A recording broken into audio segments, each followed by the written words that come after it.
بسم الله الرحمن الرحيم نحمده ونصلي ونسلم على رسوله الكريم مولاي صل وسلم دائما ابدا على حبيبك خير الخلق كلهم۔ سورۃ البقرہ مدنی سورتوں میں سے ہے۔ ہجرت کے بعد مدینہ منورہ میں اس کا نزول ہوا ہے۔ یہ سورت سب سے قرآن حکیم کی سب سے لمبی سورتوں میں شمار ہوتی ہے۔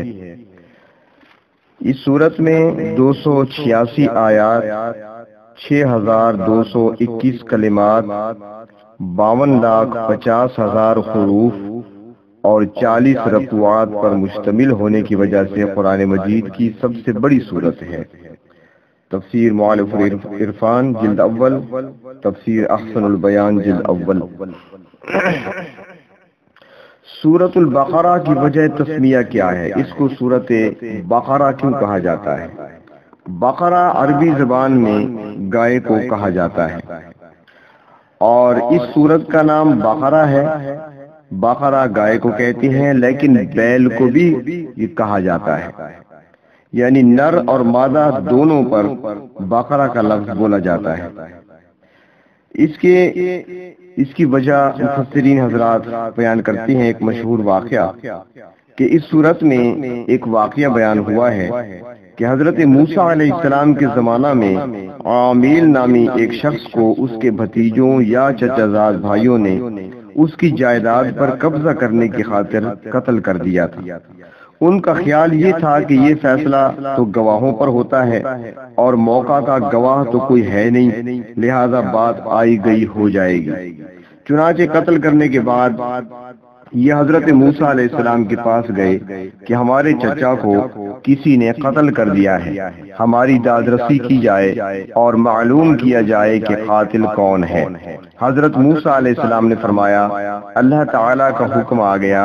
اللہ تعالیٰ نے فرمایا ہے کہ تم گائے کو ذبح کرو، فاذبحوا بقرہ، اور اس کا ایک حصہ اس مردے کو مارو، وہ زندہ ہو کر خود بتا دے گا۔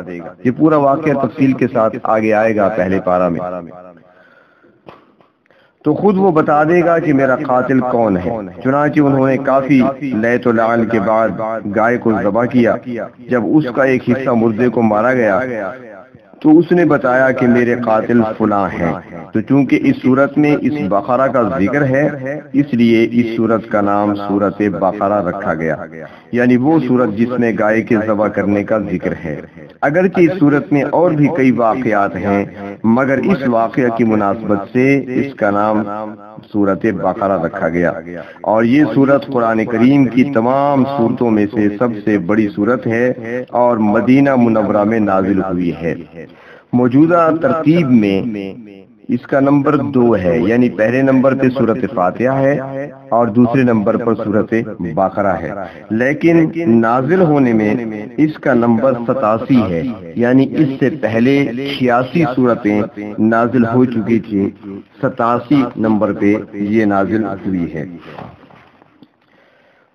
اس کے شان نزول کے بارے میں فرماتی ہیں مفسرین حضرات کہ مسلمانوں کے مدینہ منورہ ہجرت کرنے کے بعد جب مدینہ منورہ کے اہل کتاب اپنے رسم و رواج کی پابندی اور تعصب کی وجہ سے حضور اکرم صلی اللہ علیہ وسلم کی مخالفت کرنے لگے تو کفار مکہ کی ہمت اور بڑھ گئی، جس کے بعد مدینہ کے سرداروں کی ایک جماعت عبداللہ بن ابی کی سربراہی میں وجود میں آ گئی۔ یہ لوگ منافق کہلاتے تھے، یعنی اندر سے یہودیوں اور مکہ کے کافروں کے ساتھ تھے، لیکن ظاہر میں مسلمان ہونے کا دعویٰ بھی کرتے تھے۔ مدینہ منورہ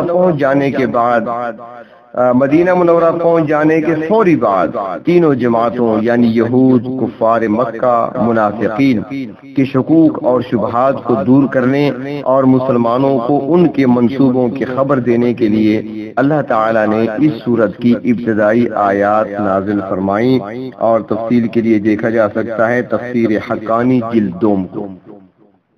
اس سورت کے فضائل احادیث مبارکہ میں بہت بیان ہوئے ہیں۔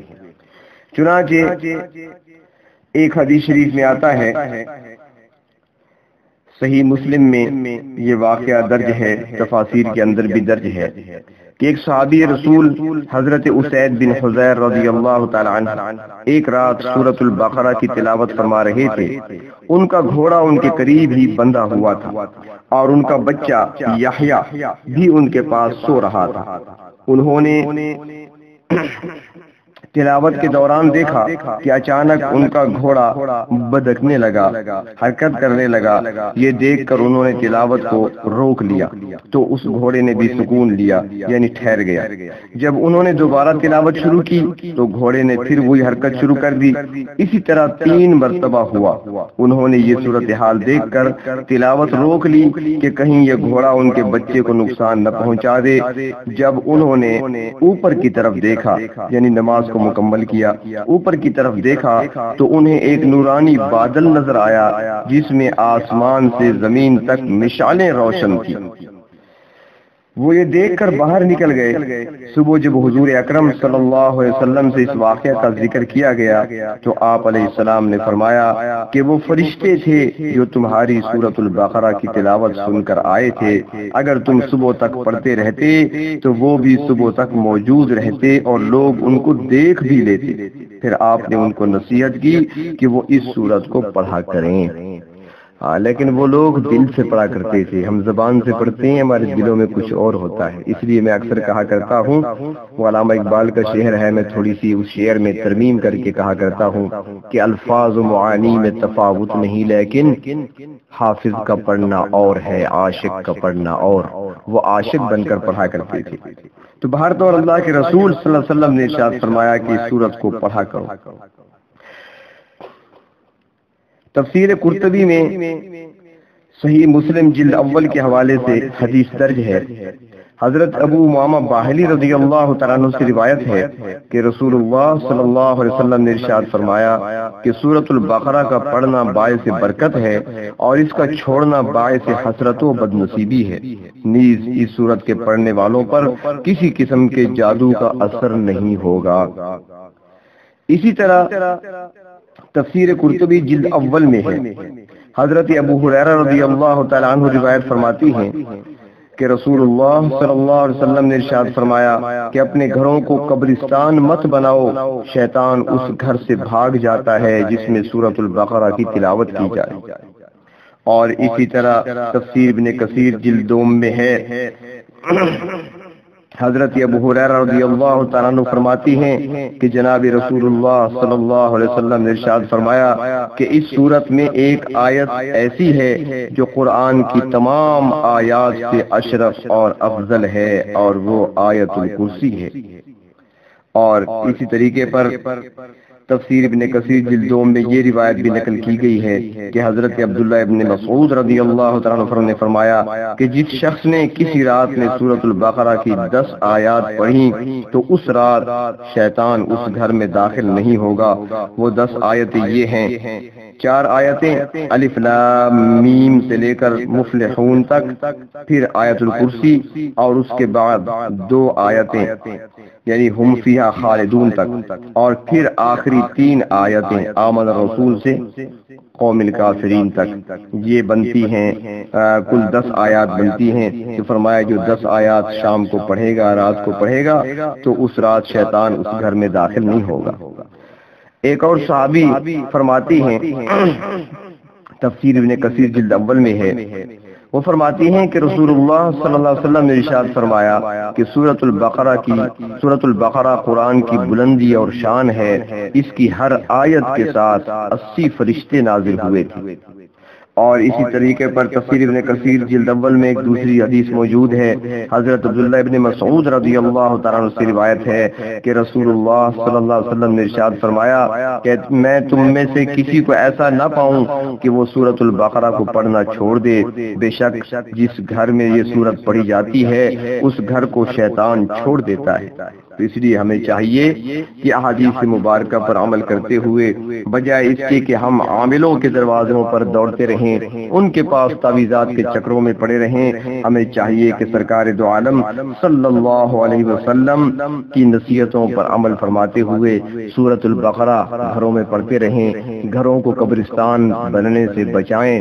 اور اس کا طریقہ یہ ہے کہ اگر کوئی محسوس کرتا ہے کہ مجھ پر کسی نے تعویذات کیے ہیں، کوئی اثرات ہیں، جنات یا شیاطین کے اثرات ہیں، یا جادو سحر کا اثر محسوس ہوتا ہو، تو پھر اس کو چاہیے کہ وہ روزانہ کا معمول بنا لے۔ 40-45 منٹ لگتے ہیں پڑھنے میں، کہ وہ روزانہ ایک وقت مقرر کرے، چاہے وہ دن کا وقت ہو چاہے رات کا وقت، اور روزانہ اسی وقت بیٹھ کر اس کو پڑھے، باوضو ہو کر بیٹھ کر پڑھے۔ پہلے درود شریف پڑھ لے 3 مرتبہ، پھر سورۃ الفاتحہ 3 مرتبہ پڑھے، اس کے بعد سورۃ البقرہ شروع کرے الف لام میم سے، اور پھر اس کو پڑھتا جائے آخر تک، اور اس کے ساتھ پانی بھی پڑا ہو اور ساتھ تیل بھی پڑا ہو۔ وہ جب مکمل کر لے سورۃ بقرہ تو 3 بار درود شریف پڑھ کے پانی کو دم کر لے، تیل بھی دم کر لے، اور اسی میں سے تھوڑا سا پانی پی لے، باقی کو بچا رکھے، پھر اس کو دوسرے دن دم کرنا ہے، اور وہی تیل روزانہ سر پہ لگایا کرے۔ اور اس طریقے سے باقاعدگی سے یہ عمل کرے۔ اس میں یہ نہ پوچھ جائے کہ کتنے دن کرنا ہے، بلکہ اس کو ایک طویل عرصے تک کریں۔ دیکھا یہ گیا ہے کہ اگر پابندی اور باقاعدگی کے ساتھ اس طریقے سے، یعنی درمیان میں بولے نہیں، کسی سے بات نہ کرے، اور اس طریقے سے پڑھے، تو دیکھا گیا ہے کہ 40-41 دن پڑھنے سے اس کے اوپر جو اثرات ہوتے ہیں وہ چلے جاتے ہیں۔ اور پھر اگر اس کو مزید آگے وہ پڑھتا رہتا ہے تو اس کے اثرات پیچھے پلٹنا شروع ہو جاتے ہیں، اور اگر ایک لمبے عرصے تک پڑھا جائے تو اس کے اثرات کرنے اور کرانے والوں کی طرف پلٹ جاتے ہیں۔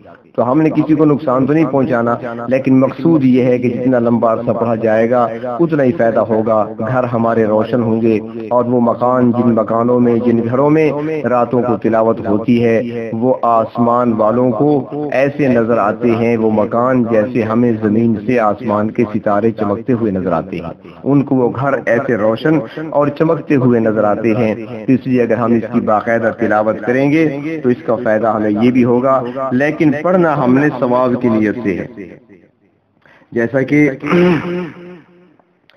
حدیث شریف میں آتا ہے، جناب رسول اللہ صلی اللہ علیہ وسلم کا فرمان ہے کہ جس نے قرآن کریم کا ایک حرف پڑھا اس کو 10 نیکیاں ملیں گی، اور قرآن کریم ایک حرف پر 10 نیکیاں ملتی ہیں۔ اور ساتھ آپ نے یہ بھی ارشاد فرمایا کہ میں یہ نہیں کہتا کہ الف لام میم ایک حرف ہے، بلکہ الف ایک حرف، لام ایک حرف اور میم ایک الگ حرف ہے۔ گویا الف لام میم پڑھنے والا 30 نیکیوں کا حقدار بن جاتا ہے، اور اسی طرح سننے والا بھی 30 نیکیوں کا حقدار ہے۔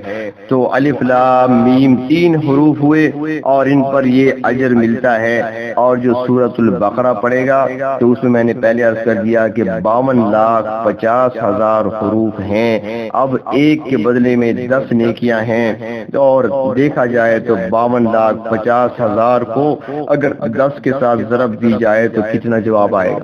تو ثواب بھی ہے، نیکیاں بھی بڑھیں گی، ہمارا اعمال نامہ نیکیوں کا وہ پلڑا بھی وزنی ہوگا، اور ساتھ ساتھ دنیاوی مسائل بھی حل ہوں گے۔ اور دیکھا یہ گیا ہے کہ جن لوگوں کے کاروبار میں بندش ہوتی ہے شیطانی اثرات کی وجہ سے یا کسی اور وجہ سے، تو سورۃ البقرہ خیر و برکت کا ذریعہ بھی ہے، گھروں کے اندر بھی برکت آتی ہے، لڑائی جھگڑوں کا بھی خاتمہ ہوتا ہے، شیاطین اور جنات سے بھی چھٹکارا ملتا ہے۔ تو اس کو باقاعدگی کے ساتھ پڑھا جائے۔ اور میں نے کل عرض کیا تھا سورۃ الفاتحہ کے ذیل میں کہ سورۃ الفاتحہ کو 41 مرتبہ بسم اللہ کو ساتھ ملا کر صبح پڑھ لیا کریں سنت اور فرضوں کے درمیان۔ تو معمول بنا لیں کہ صبح کو ہم نے سورۃ الفاتحہ کو پڑھنا ہے، اور عشاء کے بعد جو ہے ہم نے سورۃ البقرہ کو پڑھنا ہے۔ جو حفاظ ہیں، جن کو قرآن کریم یاد ہوتا ہے، تو وہ تو نماز میں پڑھ سکتے ہیں، 2 رکعت میں بھی پڑھ سکتے ہیں، 4 رکعت کے اندر بھی سورۃ البقرہ کو بڑی آسانی کے ساتھ پڑھ سکتے ہیں۔ یہ معمول رکھیں، کیونکہ بجائے دوسروں سے وظائف پوچھنے کے، یہ وظائف سب سے افضل اور سب سے بڑھ کر ہیں جو وظیفے اللہ کے رسول صلی اللہ علیہ وسلم نے ارشاد فرمائے ہیں۔ اور ان وظائف میں سے آپ نے فرمایا صبح کے وقت سورۃ یاسین کا پڑھنا، مغرب کے بعد سورۃ واقعہ کا پڑھنا، فرمایا کہ جو سورۃ واقعہ باقاعدگی سے پڑھے گا مغرب کے بعد اس کے گھر میں کبھی فاقہ نہیں آئے گا۔ اللہ رب العزت اسباب پیدا کرتے رہیں گے۔ اور ہمارے کچھ بزرگوں نے ایک دعا بھی نقل کی ہے، فرمایا کہ جو سورۃ الواقعہ پڑھنے کے بعد یہ دعا بھی دل کے ساتھ توجہ کے ساتھ پڑھ لیا کرے تو اس کو بڑا فائدہ ہوگا۔ انشاءاللہ وہ دعا میں لکھی ہوئی تمام اپنے ساتھیوں کو سینڈ کر دوں گا، وہ اس کو یاد کر لیں اور اس کو پڑھ لیا کریں، ساتھ ترجمہ بھی میں زبانی طور پر ساتھ سنا دوں گا، پڑھ کر بھی سنا دوں گا، لکھ کر بھی بھیج دوں گا۔ وہ دعا سورۃ واقعہ کے بعد پڑھ لیا کریں مغرب کے بعد، اور عشاء کے بعد اللہ کے رسول نے فرمایا کہ سورۃ الملک پڑھ لیا کرو۔ دوسرے وظائف بھی ہیں لیکن یہ خصوصی طور پر سورتوں کے بارے میں عرض کر رہا ہوں کہ سورۃ الملک پڑھ لیا کرو، اور فرمایا کہ سورۃ الملک جو عشاء کے بعد پڑھے گا تو اللہ رب العزت اسے قبر کے عذاب سے محفوظ رکھیں گے۔ تو اللہ تبارک و تعالی ہمیں قرآن حکیم کا پورا فیض نصیب فرمائے اور قرآن حکیم کے نور سے ہمارے دلوں اور سینوں کو منور فرمائے۔ وآخر دعوانا ان الحمد للہ رب العالمین۔